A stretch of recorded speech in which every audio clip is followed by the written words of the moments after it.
Hello and welcome to future YouTube viewers. I just spent a bit of time briefly talking about the Joe Rogan podcast thing. It seems like there was maybe some confusion. There were some episodes that didn't appear at first that have now appeared. There are still some that aren't apparently going to appear on YouTube. So yeah, it's a confusing time. However, I think what would be quite fun is Joe Rogan has now responded to the controversy. Sorry. Oh my god. Sargon of Akkad has put out a video, okay, in which he, I guess, talks about it. So I'm kind of just interested to hear what a rightoid perspective is on all this, you know. Oh, thanks for continuing the gift sub, by the way. Doodle Muffin, I appreciate that. Continue to enjoy the benefits. Gift sub, more like grift sub, am I right? True. Okay, so let's get into this. My prediction is that like Sargon is going to have some bad takes on this, but probably say that Joe Rogan's cancelled or the guests are cancelled or some nonsense. Hey, Bubble Boy. But let's get into this video and let's see what happens, okay? Back in May, Joe Rogan announced that he was signing an exclusive deal with Spotify and his content would be exclusively on that podcasting platform. My friend keeps talking at me. Do we need to move this a bit? No, it's alright. Sargon's face doesn't matter if we cover his face up. So he would be leaving YouTube and presumably all of the other platforms on which he was available and being there exclusively. And he did this for a $100 million deal, according to the Wall Street Journal. So you can see why he would do it. And why shouldn't he? Why does he owe any of these other platforms any kind of obligation? Especially if... Oh, thanks for the gifted sub, Nelson Off. I really appreciate it. Please cover more Sargon's face. Yeah, I know. It's Sargon of Akkad. Yeah. I mean, he hasn't really said anything much so far, but let's continue. He's acting in line with his own conscience, which he clearly said. He's been complaining recently about the oppressive nature of California and the fact that it's becoming less free, and he is moving to Texas, as many of his friends are. And I think that a part of this criticism is also of Silicon Valley. The way yeah. He doesn't owe anyone anything. End of video. Well, from his perspective, yeah, that should be the way that I would have thought Sargon would approach this. But the thing is that like Sargon will approach this, I think, from the angle of, oh, you know, it's censorship or cancellation or whatever. Just because he's like got this kind of weird free speech absolutist mindset, you know, that anyone should essentially be allowed to speak. I'm pretty sure that's Sargon's position. Whereas I come at it from the perspective of like, these platforms are going to ban people. It's the way it is. That's how it works, you know. And we should be more concerned about what do we do to help protect ourselves from when this stuff comes for us. Do you know what I mean? The tech giants, the big tech giants, restrain content. Well, he said here, it will remain free and it will be exactly the same show. It's just a licensing deal, so Spotify won't have any creative control over the show. They want me to continue doing it the way I'm doing it right now. I'm excited to have the support of the largest audio platform in the world, and I hope to see you folks there when we make the switch.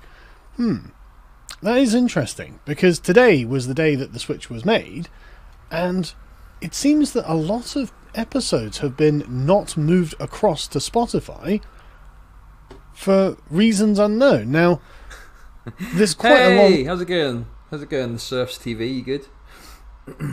They let me back on. Finally. Oh my god, come on, look. Let's be real. Come on. This is what you come here for. This is why you come here. This is the reason, right?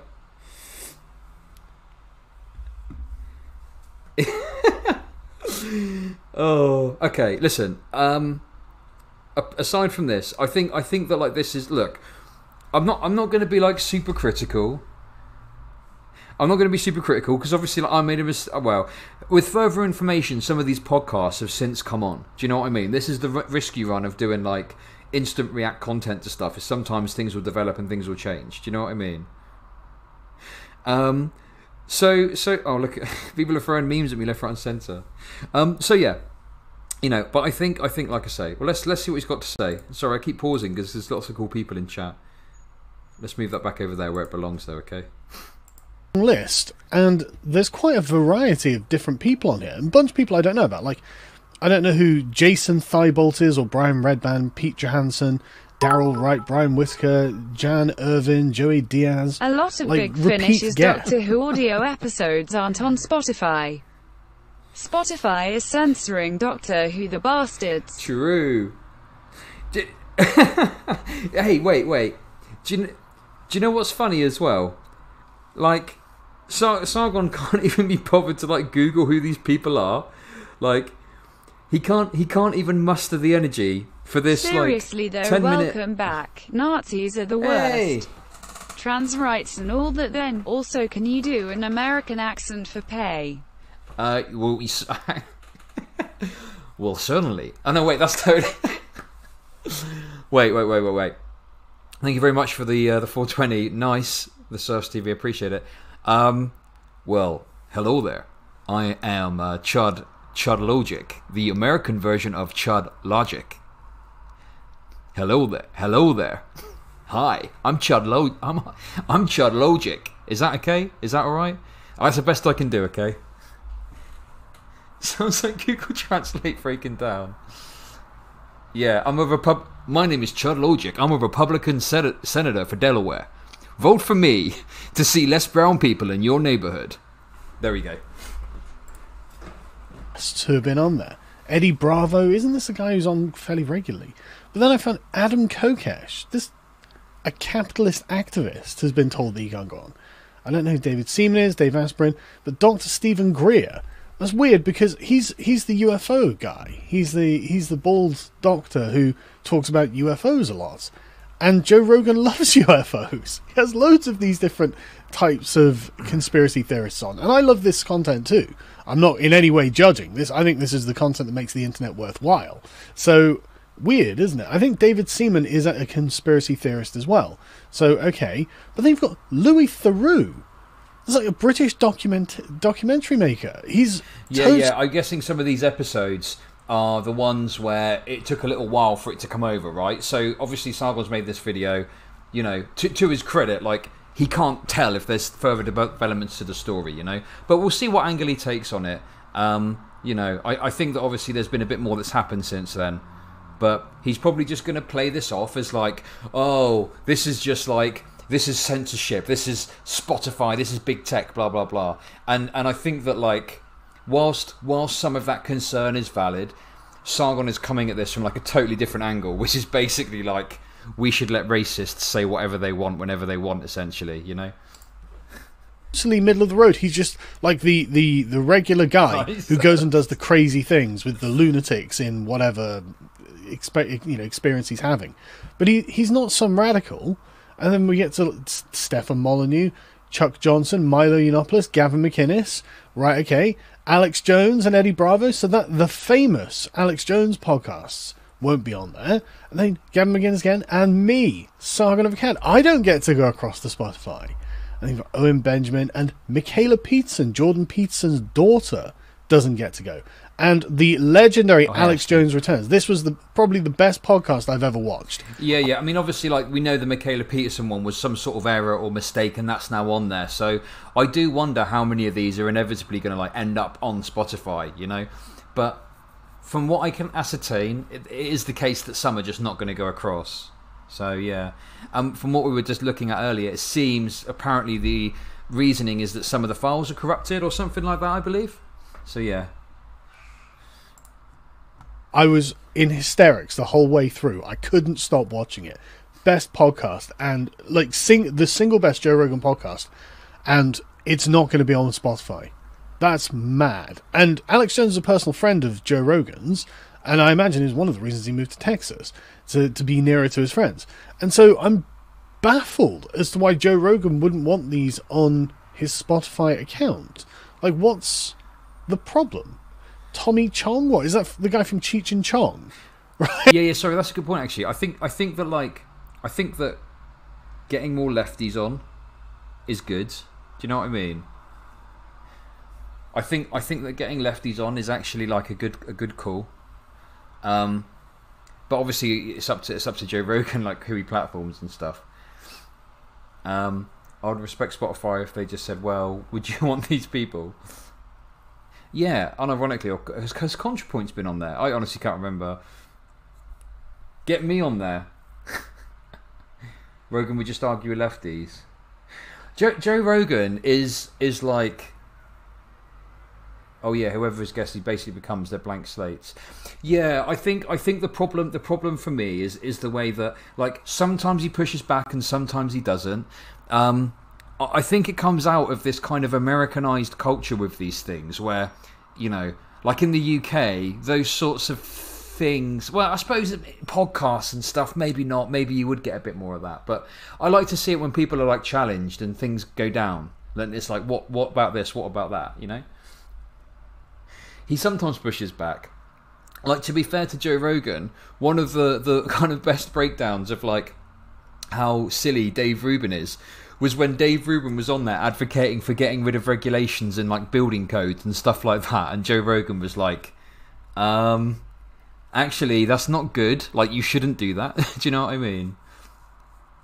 He adapts to the flavour of the guest like tofu. In fact, you could say he's a soy boy. I know because I've gone through his entire guest list looking for patterns, literally over 1,000 entries. Wow, really? Damn. That's some good. That's good. That's some good stuff you've done there, and it's not the kind of thing I could do. He debunked Candace Owens on climate change. Oh yeah, with the, oh well, if it's got .org or something, then you can trust the website. Oh my god, I can't even remember what that was. It was ridiculous though. Like, I mean, again, like Joe Rogan, famous for enjoying cannabis and other drugs, can't have Tommy Chong on his platform, on his Spotify account. But then we get to the really bizarre ones. Michael Shermer, I thought I recognised the name, so I looked him up. Michael Shermer was the founder of the Skeptics Society, and it's like one of the new atheists, sort of that sort of area, so sort of people who are connected with Sam Harris and Richard Dawkins. People who are not, like, you know, I don't know, racists or bigots or really even very controversial, apart from the fact that he critiques religion and is pro-science. You know, the kind of person that you want deplatformed these days. I don't know who Chris D'Elia and Owen Smith are, but wait, is it deplatforming? Does that count as deplatforming? My understanding of like deplatforming, I don't know if that would count. I don't know. To be honest, I'd need to see, because obviously this list has come out, and then since then, subsequently, it's transpired that some of the episodes are across. Like, I'd really like to see what's the current listing. Like, if anyone knows what the current listing of what's been removed, that would probably be good, you know? Yeah. But these episodes, you can still access them on YouTube, can you? Or is the YouTube channel now defunct? I don't really know the full ins and outs of it. Yeah, the Louis III. Yeah, exactly. So some of them have gone across now. Every exciting podcast Joe has done seems to have been left off here, and I'm genuinely surprised at who is being lumped together here. This is a very wide swathe of people, but it's dozens of the podcasts that have not been uploaded to a Spotify account. Like, who made that decision?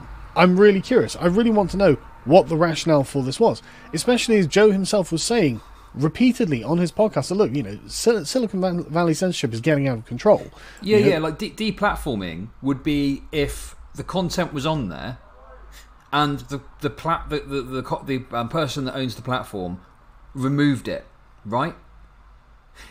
If you're going onto a platform and you sign an agreement, I mean, you know, who knows what the exact agreement says, but if it's like, right, we want your content on, but you can't bring these episodes over, we're not interested in having those on our service. That's different to having it on the service already and making a decision to get rid of it, right? Yeah, I don't know if that counts as deplatforming, but, you know. Hey, Kurt, how's it going? Good to be back. The Californian mindset still going, is getting out of control. It's becoming tyrannical. And I completely agree with him. Like, why would he be okay with this? And so you get a lot of people in his subreddit saying things like, well, he's sold out, I somehow feel betrayed, I'm not mad, I'm just disappointed. There are some real questions here. So does this mean Alex Jones will never return to the podcast? We don't know. I mean, I would consider that to be a deep loss, because Alex Jones and Joe Rogan podcast are the best. And I mean it. This is top quality entertainment. But some of these episodes are so seemingly harmless. Nick Kroll, Tommy Chong, Rickson Gracie. If someone wanted to cancel Joe, they could go on YouTube and watch the episodes where excluded from Spotify and see the dirt they could pull. It really is interesting, isn't it? And the thing is, I don't think my podcast... Hazel, thanks. It's 100% because of money. Spotify offered him $100 million to do nothing, and then Spotify was like, hey, we'll shave 30 episodes, by the way, off your catalogue of thousands. Yeah, sure. I mean, look, at the end of the day, though, like, the idea that he's sold out, like, just because there's a couple of episodes that won't be on there, I don't know. Like I say, this is the thing. For me, there's, like, a reasonable discussion and conversation to be had about like the power of big tech platforms and stuff. Like, I think that's a really important conversation. He just doesn't give a fuck. Yeah, that's probably true. But, you know, I think there's a good conversation to have there about the power that these big tech companies have. But I think what the right do is they'll always frame it around like some issue where it's not even really like relevant so much. Like, a few episodes being removed from their podcast makes me think, oh damn, this could get worse. Like, what if things develop in the future and, like, you know, lefties have their stuff removed from platforms because of this, you know? But like, this doesn't really seem in itself to be like a major issue, I don't think. Hell, one platform is missing some of my content widely available elsewhere. I'm being censored. Yeah. Yeah, of course. Look, listen. If okay, here's the thing. Let's think about it like this. If someone said to me, right, Chud Logic, we're going to give you $100 million to exclusively host you and your content.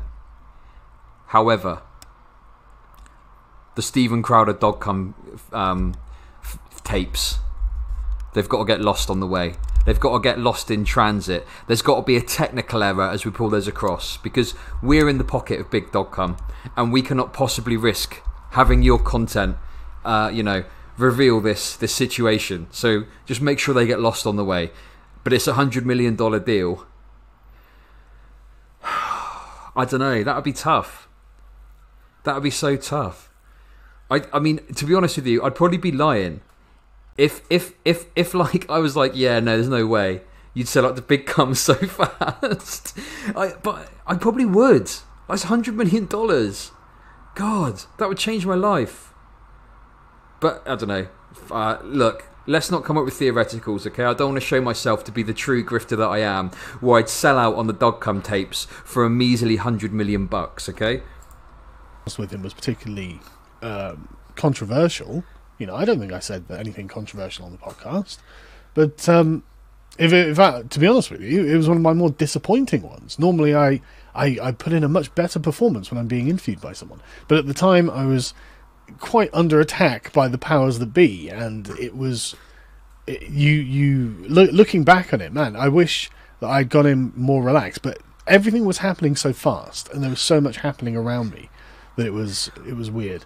But some of these are mystifying. Louis Theroux was so bizarre, I had to Google it. It was blocked for me in YouTube due to copyright. I have no idea. I haven't seen the Louis Theroux one. But again, Louis Theroux is such a mild-mannered man. I have absolutely... Yeah, I think that, like, for me, the fact that all these, like, mild kind of ones were getting, you know, not put on, would surely give you the insight of, well, maybe it's not because of what I think it is. Maybe there's some technical error, or maybe there's something else that's happened, which with some of them apparently it was. But obviously, they've all jumped on the bandwagon. You know? They've all jumped on the bandwagon. And whilst like, I appreciate when you do stuff instant react, it can be, sometimes you'll get it wrong, sometimes there'll be further information. But the fact they've jumped on this so quickly means that, like, now there's more that's happened, and it's like, okay, maybe it's not exactly what I first thought, you know? So yeah. Absolutely no doubt that he is not saying or advocating for something insane. But anyway, as I say, the comments are not happy about this. People are just not very happy. But apparently, someone who phoned them up said it can be due to permissions from rights holders, that it may reappear and the right folks at Spotify will hear about this issue. So nothing. I mean, it might be a licensing issue, but we don't know. And as far as I'm aware, Joe Rogan hasn't made a comment on this himself. As of yet, he hasn't actually made a comment on this. And I hope he does, because I really do want to know what the answer is. Because, I mean, I really respect Joe Rogan's stance on things like free speech and freedom of expression. Hey, the Surfs TV. I think I see where you're coming from. Like, obviously Joe Rogan just doesn't care. He's got his payday, right? He's got $100 million. What does he like? He's just going to take the money. He doesn't have to answer to people like Sargon. Do you know what I mean? He's just like, he's counting his money. He's too busy. He's too busy counting his money to worry about what D-list YouTube celebrities like Sargon think about this.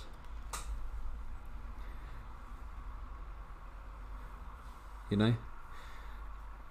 Sargon wants Joe Rogan to notice him so hard. But yeah, he's got his money. Like, you know, whatever. Like, it is what it is, you know? And personal choice in this manner.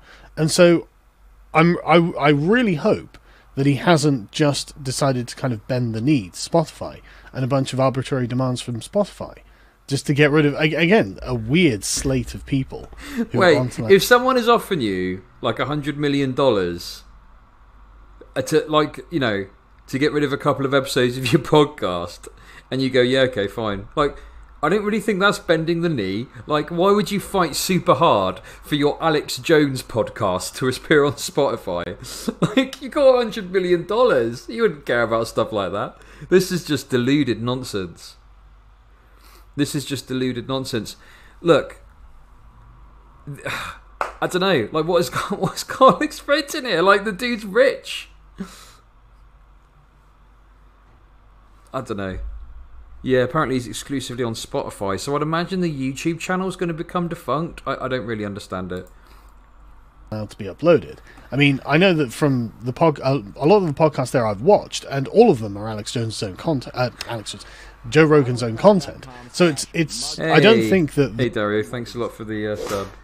Chudlo Garfas, yep. Chudlo Garfas, yep. Chudlo Garfas, yep. Chudlo Garfas, yep. Chudlo Garfas, yep. Chudlo Garfas. Yep.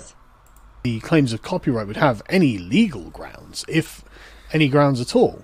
So yeah, I don't have any further answers on this one. It's just really bizarre that after coming out in framing this in the manner of actually this is going to be helpful for free speech, nothing's going to change, they don't want editorial control, to then we find that in fact there are a lot of people who won't be featured now. At the end of the day, it is his podcast. He can completely choose as he likes as to who he has on there, who doesn't, and what old episodes he removes. I just think that's very interesting and the messaging is mixed. And I would like to know what the answer is, just because I am in some way affected here. But maybe it's because I was so spicy on Twitter when arguing with Nazis. Yes. The worst thing I've ever done, to be honest. Anyway, folks, if you would like to support the channel, make sure that we... Oh my god. Look at this. God, this dude's such a grifter. Look at this cheap merch that he's doing. It's obviously playing on the Call of Duty stuff. This is just pure grift city now. Look at this.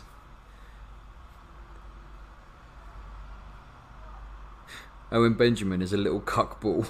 Little white cuckball. Okay. So look, I think Nazi means his fans, right? Well, there was a time that, like, Sargon, I swear he makes new merch for every insignificant thing that happens. Yeah, that's true. There was a time when Sargon would actually, unironically, like, fight with Nazis. But his version of fighting with Nazis was calling them white N-words and tweeting gay interracial porn at them. That was his version of fighting Nazis, okay? But yeah. I need to start making merch. I need to start making merch as well, damn. there's so much I need to do. The True Vanguard, yeah. The True Praxis. Okay, so I think it's Sargon is the chud logic of the right, true. I think that, obviously there's episodes going across, there's some that might not. My whole thing with this is, I don't really care about what happens to some, like whatever, like it is what it is. My concern is with lefties, okay? I worry about what might happen with these platforms and lefties going forward. That's my issue, and that's my only real concern with this stuff, because I don't want lefty voices to be snuffed out because of the decision of some algorithm or like TOS or some change to TOS that then works against us. And I don't know what the answer is, but there needs to be something. I don't know. We need a shitposting union. The answer is a shitposting union, okay? And that's it.